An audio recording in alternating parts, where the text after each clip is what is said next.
Hello friends, welcome to my channel Sneha study zone. आप लोगों का स्वागत है। आई होप कि आप लोग बहुत अच्छे होंगे। हम लोगों ने पहले वीडियो में बेसिक इंट्रोडक्शन पढ़ा था। ये बेसिक इंट्रोडक्शन फाइनेंशियल अकाउंटिंग का पार्ट 2 है। तो चलिए आज की क्लास स्टार्ट करते हैं। अगर आप लोगों ने पार्ट 1 नहीं देखा है तो देख लीजिएगा। तो स्टार्ट करते हैं इक्विटी से। इक्विटी मतलब it is the excess assets over liability. Assets जो है वो ज़्यादा होता है लाइबिलिटी से, ठीक है। It is the owners residual rights in assets of the entity. ये ओनर का अधिकार होता है एसेट्स पे। तो एसेट्स जो है, जो संपत्ति है, उस पर किसका अधिकार होगा? ओनर का ही। वही यहाँ पर बोला जा रहा है। Debt is equity equal to assets minus liability. तो एसेट्स को अगर हम लोग लाइबिलिटी से माइनस करेंगे तो जो आपका डिफरेंस आएगा उसी को हम लोग बोल देते हैं इक्विटी। एग्जाम्पल कैपिटल, सरप्लस और रेवेन्यू और प्रॉफिट ड्राइंग्स। रेवेन्यू, अब रेवेन्यू जो है वो इनकम का दूसरा नाम ही रेवेन्यू होता है, लेकिन यहाँ पर हम लोग इनकम नहीं बोलेंगे, रेवेन्यू बोलेंगे, ठीक है।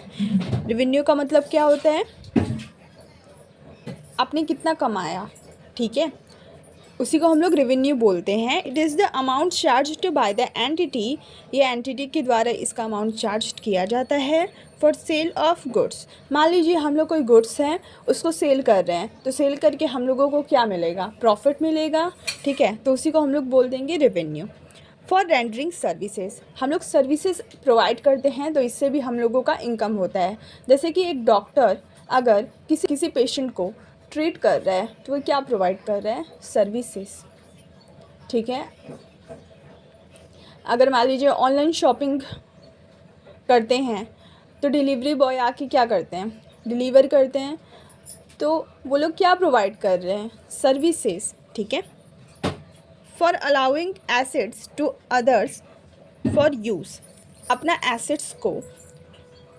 अपनी एसेट्स को दूसरों को यूज़ करने के लिए देना।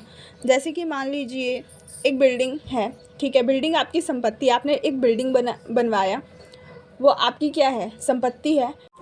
उस बिल्डिंग में 10 फ्लैट हैं, आपने फ्लैट को किराए पे दे दिया तो आपको क्या मिलेगा? महीना महीना रेंट मिलेगा। तो रेंट हमारे लिए रेवेन्यू हो जाएगा। It is the inflow of resources arising from ordinary business activities. Business में बहुत सारी एक्टिविटीज़ होती हैं जिससे हम लोगों को क्या होता है? इनकम होता है, ठीक है। तो कैश का क्या होता है? इनफ्लो होता है, कैश आता है। एग्जाम्पल के तौर पे commission earned, sale of goods, rent received. अभी मैंने एग्जाम्पल दिया था ना, वही रेंट रिसीव्ड करते हैं। डिविडेंड इनकम, डिस्काउंट रिसीव्ड, ठीक है। एक्सपेंसेस, एक्सपेंसेस का मतलब क्या होता है? खर्चा, ठीक है। It is the outflow of resources और creation of liability for the process of earning revenue. It is the outflow of resources मतलब रिसोर्सेज क्या करते हैं? आउटफ्लो होते हैं, यानी बाहर जाते हैं। कैश क्या होता है? बिजनेस से जाता है क्योंकि हम लोग खर्चा कर रहे हैं उसके अगेंस्ट में। और क्रिएशन ऑफ लाइबिलिटी, लाइबिलिटी का निर्माण होता है for the process of earning revenue. क्यों? अर्न करने के लिए रेवेन्यू, ठीक है। It is the cost of earning revenue. ये हम लोग खर्चा क्यों कर रहे हैं? ताकि हम लोग अर्निंग कर सकें। एग्जाम्पल के तौर पर salary, wages, rent, interest, bad डेब्ट। अब हम लोग पढ़ेंगे modern rule of debit and credit. तो मॉडर्न रूल में हम लोगों का डेबिट क्रेडिट कैसे होगा? देखिए, एसेट्स, तो यहाँ पर हम लोग assets, liability, equity, revenue and expenses, ठीक है, 5 भागों में इन्हें डिवाइड कर दिया गया। एसेट्स जब इंक्रीज होगा यानी जब बढ़ेगा तो क्या करेंगे? डेबिट। एसेट्स जब डिक्रीज़ होगा यानी कम होगा तो क्या करेंगे? क्रेडिट। लाइबिलिटी जो है वो लाइबिलिटी क्या होती है? हमारी दायित्व होती है। तो ये हम लोगों के लिए इसे हम लोग क्या करते हैं, क्रेडिट करते हैं। तो जब हम लोगों का ये इंक्रीज़ होगा तो क्या होगा, क्रेडिट होगा, और जैसे जैसे ये डिक्रीज़ होते जाएगा, कम होते जाएगा, तो हम लोग इसको डेबिट कर देंगे। इक्विटी जो है वो भी लायबिलिटी होती है बिज़नेस के लिए, तो ये बढ़ेगी तो हम लोग क्या करेंगे, क्रेडिट, और जब ये डिक्रीज़ होगा तो क्या करेंगे, डेबिट। रेवेन्यू यानी कि इनकम जब बढ़ता है तो हम लोग उसको करते हैं क्रेडिट, और जब घटता है तो करते हैं डेबिट।